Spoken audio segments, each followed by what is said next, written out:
por que que é tão complicado? Por que que as pessoas estão se sentindo tão de falar sobre o racismo? Por que que isso está acontecendo? Então eu vou trazer alguns conceitos, né? Porque para quem que é essa palestra, né? Para quem que nós estamos direcionando hoje? É para aquela pessoa que percebe o quanto é difícil abordar esse assunto, aquelas pessoas que estão percebendo que os seus filhos estão sendo expostos diariamente às situações que envolvem ações racistas, ações preconceituosas, seja oprimindo ou sendo oprimido, porque existem as duas faces da mesma moeda, né? E a criançada tá aí dentro da escola, oprimindo, sendo oprimido, e isso dificulta a nossa ação, porque geralmente quando a gente conversa com o adolescente, com a criança, eles pensam que é uma situação de brincadeira. Às vezes isso também foge da escola, acontece em casa, acontece na igreja, em algum outro lugar. E a gente se depara, enquanto eu estava ali na escola, a gente se depara com pais e mães que não sabem o que fazer. E o pior, esse pai, essa mãe não consegue intervir nessa situação. E daí surge a pergunta, inclusive eu recebo muito essa pergunta, por que isso acontece? Então por isso que eu trouxe essa palestra, né? Por que que isso acontece? Por que que a gente não consegue atuar, não consegue contra-argumentar contra uma ação de racismo? É muito simples, porque nós não aprendemos a lidar com essas questões, nunca nos foi ensinado nada a esse respeito, nem na escola e nem na faculdade. E é por isso que nós estamos aqui hoje nesse bate-papo, para tentar desmistificar essa questão e começar a resolver isso. Primeiro com essas famílias, nós aqui, que estamos juntos, para orientar essas crianças. E o que é importante a gente ter em mente nesse momento é que saber conceituar o que eu vou trazer aqui hoje, que são poucas coisas, gente. Vocês vão perceber que a gente vai começar com coisas básicas, mas a gente precisa, e além dessa conceituação, uma coisa que é extremamente importante, que está meio em falta, uma linguagem afetiva e amorosa com as crianças. O que a gente tem percebido na escola, me corrijam se eu estiver errada, que as crianças estão muito à flor da pele, muito à flor da pele, sobretudo depois da pandemia. Então a criançada tá à flor da pele, tá todo mundo numa loucura, né? Então esse bate-papo é para nós que estamos buscando. Jamais esse bate-papo vai ser para aquela pessoa que fala que no Brasil ainda não existe racismo, né? É para quem realmente está buscando, porque nós vamos conceituar, né? Então quem tá aqui vai ter essa oportunidade desses conceitos e de como nós podemos abordar isso, né? Entendendo que nós não aprendemos na escola porque o Brasil tem uma construção social, um processo de Estado-nação que surgiu lá no início do século XX, que escamoteou as verdadeiras intenções dos governantes e em relação ao segmento afrodescendente e indígena. Então, parte grande da nossa população foi desconsiderada. Inclusive, tinha-se no início do século XX uma tese dizendo que em 2010 não haveriam mais pessoas pretas e pardas no Brasil. Então, olha como isso é complicado, né? Um Brasil que hoje tem aproximadamente 60% da sua população autodeclarada preta e parda, no começo do século XX existia um programa governamental que iria branquear a população a ponto de colocar data que em 2010 não haveriam mais pessoas negras no Brasil, né? Então, isso não é e não foi nos ensinado. Então, nós vamos começar a desmistificar. Para quem não tem, então, o pleno entendimento do que vem a ser raça, racismo, discriminação, preconceito, xenofobia, nós vamos começar agora, né? E entendendo esses conceitos, por que eu vou trazê-los? Porque você já vai estar um passo à frente para auxiliar a sua criança, o seu estudante, né, nesse arenoso caminho que é o racismo, independente do local onde você esteja, ou na escola, ou como colega disse ali na área da assistência social, ou seja lá onde for, na sua própria pesquisa, né? Porque com a pessoa, a sua criança, né, com uma autoestima bem desenvolvida, com uma afetividade, ela compreendendo quem é ela nessa sociedade racista que é o Brasil, dificilmente essas crianças vão ser acometidas pela discriminação. Ela vai compreender que aquilo que ela está vivenciando é uma discriminação. Não vou dizer que ela vai conseguir argumentar de cara, mas ela já vai conseguir compreender as nuances deste racismo que acontece às vezes de forma escancarada e acontece às vezes de forma escamoteada. Vocês conseguiriam explicar o que é racismo? Sai agora, assim, racismo é isso. É difícil. Então aqui eu trouxe... Então o que é o racismo? O racismo é um sistema de opressão que hierarquiza e inferioriza pessoas com base nas características fenotípicas, principalmente a cor da pele, está diretamente relacionado à dominação histórica dos povos europeus sobre os povos africanos e os povos indígenas. Então, o que a gente tem que ter em mente quando se fala em racismo e alguém te perguntar o que é racismo? Você vai ter que lembrar que ele é um sistema. E é um sistema que está oprimindo o tempo todo e também hierarquizando. Aí surgem dúvidas, sobretudo em relação a isso. Para que existem bancas de heteroidentificação? E por que as bancas de heteroidentificação funcionam com base no fenótipo, apenas na aparência da pessoa? Porque a opressão que o racismo estabelece no Brasil é com base nos seus fenótipos. E o que são os fenótipos? O seu cabelo, o formato do seu nariz, o formato da sua boca, a cor da sua pele, principalmente. Então nós temos que ter em mente que o racismo é um sistema de opressão que hierarquiza e inferioriza as pessoas com base nos fenótipos. E aí nós vamos entrar no conceito de raça. Então eu coloquei vários povos aqui para a gente pensar um pouquinho sobre este conceito de raça. O que é raça? De onde surgiu raça? As pessoas são realmente divididas em raças? Existe isso? Então, olha só. A noção de raça, como referência a distintas categorias de seres humanos, é um fenômeno da modernidade e remonta ao século XVI. A raça, ela vai classificar. Então, nós, como seres humanos, a gente classifica tudo, se a gente for pensar bem.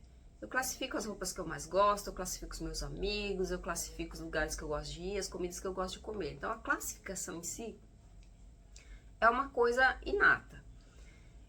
Só que esta classificação aqui, enquanto raça, ela começa a surgir a partir da biologia. Quando as espécies de plantas, espécies de animais começam a ser classificadas. Por que então que este fenômeno de raça se inicia e remonta à modernidade? Porque vamos pensar filosoficamente. A Idade Média durou 1 milênio. Quando começa essa transição da Idade Média para a modernidade, tem o iluminismo e o humanismo. E o que o humanismo fez na humanidade? O que essa tendência filosófica chamada humanismo fez? Pegou o homem e colocou no centro do universo. E como surgiu lá na Europa, o modelo universal de humanidade era o homem. E era o homem branco em sua completude. Era o homem branco em gênero e na cor, no seu fenótipo. Então, as mulheres, as pessoas dos outros continentes que não eram europeus, ser humano que não fosse parecido com o europeu, era considerado sub-humano. E foi aí que eles começaram a classificar a raça, denominando-as, inclusive. Ainda bem que isso caiu, viu, gente? Em 2000, o Projeto Genoma provou que não existem raças humanas, existe a raça humana. Mas vamos lá, ó. Então, esse conceito de raça, como o Projeto Genoma veio e provou que não existe, ele não é estático. O que ele é? Ele é histórico e é ideológico.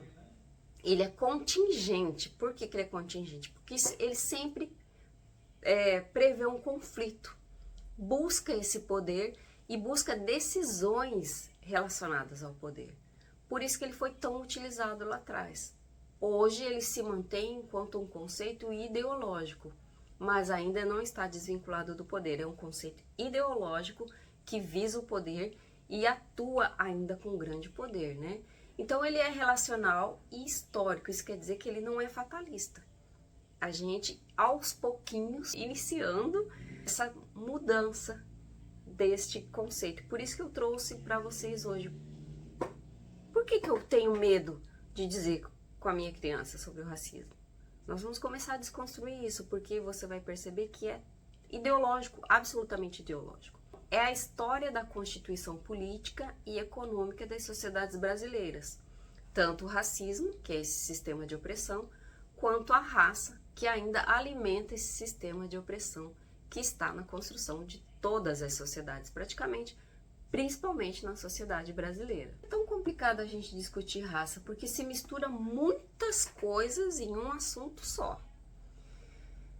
Então, até agora a gente trabalhou dois conceitos. O do racismo, que é um sistema que oprime, e a raça, que não começou agora, começou como algo biológico, que biodeterminava as pessoas, e ali tem uma escala dessa biodeterminação, e que agora a raça já não é mais. A raça hoje, ela é ideológica, ela não é mais no conceito biológico, mas é ideológico e continua forte. E aí a discriminação. O que é a discriminação? Será que todo mundo consegue responder o que é a discriminação? Então, a própria palavra já diz, né? Discriminação é uma ação que discrimina. Então, é a atribuição de um tratamento diferenciado a membros de grupos racialmente identificados. Portanto, a discriminação tem como requisito fundamental o poder. Igualmente a raça, a discriminação também tem o poder, ou seja, a possibilidade efetiva do uso da força, sem o qual não é possível atribuir vantagens ou desvantagens por causa da raça. E a discriminação ela pode ser tanto direta, como ela pode ser indireta. Então, o ato de discriminar, ele pode ser escamoteado, que existe muito isso no Brasil, né? A forma como a pessoa discrimina a outra no olhar. Só quem sofreu o racismo vai entender uma discriminação no olhar, na forma de não conversar com a pessoa, dela não ser contratada. São minúcias que só quem passa consegue perceber que aquela foi uma discriminação. Ou é escancarada, como a gente vê todos os dias aí nos noticiários. Hoje mesmo eu recebi um vídeo de uma mulher no Rio Grande do Sul, Viamão era o nome da cidade. Nas Casas Bahia, a mulher escolheu uma televisão. Quando ela foi fazer o pagamento, ela se senta naquelas mesinhas e diz ao rapaz: eu vou levar essa televisão, mas eu não quero que você me atenda, porque eu não sou acostumada a ter pessoas pretas me atendendo. E continuou falando um monte de coisas sem cabimento. E o gerente da loja chamou a polícia. E a polícia levou a mulher. Então essa foi uma discriminação direta. Foi uma ação direta na cara do menino, que ficou apavorado porque ele trabalhava na loja e nunca tinha sido abordado com tamanha grosseria. Então, essa é a discriminação. Pode ser direta ou indireta. Continuando então, porque senão a gente não vai conseguir debater, o preconceito. O que é o preconceito? Como a própria palavra já está dizendo, né? O prefixo pré-conceito eu vou conceituar antes. O que é isso? É julgar negativamente alguém ou um grupo com base em estereótipos antes de conhecer a realidade. O preconceito racial é uma opinião pré-concebida e é desfavorável contra as pessoas. Aqui eu coloquei só pessoas negras, porque hoje nós vamos falar das pessoas negras, mas pode incluir outras minorias aqui. Então, o preconceito é a ação ou a omissão que resulta em desvantagem, exclusão ou privilégio com base em raça, cor, etnia e entre outros. Ele acontece quando o preconceito se transforma na prática. O que é a prática preconceituosa? É a discriminação. A discriminação é essa prática preconceituosa. E essa prática preconceituosa, tanto do preconceito quanto da discriminação, prevê o quê? Uma divisão prevê oprimir, e quanto mais a pessoa ficar distante das outras, ali acuada, né, numa discriminação ou no preconceito, por isso que existe o bullying, a gente já está misturando as coisas aqui, mas esta ação do racismo, ela quer sempre oprimir, então ela vai dividir, ela vai excluindo para manter a pessoa sempre oprimida. Isso é o que acontece muito na escola, se a gente for perceber. Aquele estudante que ele é sempre discriminado, ele passa pelo racismo, que é esse sistema de opressão. Para quê? Para dividir, para que a opressão se mantenha. E a etnia? O que é a etnia? É um conjunto de indivíduos que histórica ou mitologicamente, ou socialmente, ou com um ancestral em comum, ou tem uma língua em comum, ou tem uma religião, uma cosmovisão. Então, são pessoas que comungam de uma mesma cultura. Ou então são pessoas que moram geograficamente em um mesmo território. Então, eles se auto-identificam como um grupo, pertencentes a um grupo. Pode ser uma comunidade indígena? Pode. Mas pode ser uma comunidade de pescadores? Sim. Pode ser uma comunidade de surfistas? Pode. Pode ser uma comunidade de bordadeiras, por exemplo, que tem um certo costume, uma certa vestimenta, uma certa fala. Então, a etnia ela vai variar muito, porque não necessariamente são pessoas que têm parentescos ou têm fenótipos parecidos, mas elas têm essa cultura muito próxima, as crenças e saberes muito próximos, entendeu? Então a etnia ela não tem a ver com... Aqui traz a ancestralidade, mas não necessariamente a etnia tem a ver com ancestralidade. Tem as que tem e tem as que não tem. Então a etnia é mais esse grupo que se autodenomina sendo isto ou aquilo. Algumas etnias constituíram-se sozinhas, assim como o caso de várias sociedades indígenas brasileiras, africanas, asiáticas, australianas, etc., que são ou que foram etnias-nações. E a xenofobia é o medo, a aversão ou a discriminação contra pessoas ou contra grupos considerados estrangeiros ou diferentes, geralmente baseado em características como nacionalidade, etnia, cultura ou religião. Isso pode se manifestar de várias maneiras, desde atitudes hostis, atitudes violentas. Essas atitudes podem ser contra grupos, pode ser contra indivíduos, e esses indivíduos ou esses grupos são percebidos como estranhos ou como diferentes, que a gente vê muito aqui no Brasil em relação aos povos que moram no Nordeste. Então, isto é uma xenofobia.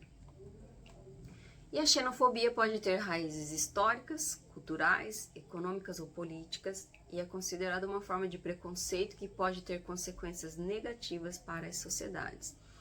Então, vocês puderam perceber que eu trouxe assim, coisas bem básicas mesmo, mas que às vezes nós temos muita dúvida.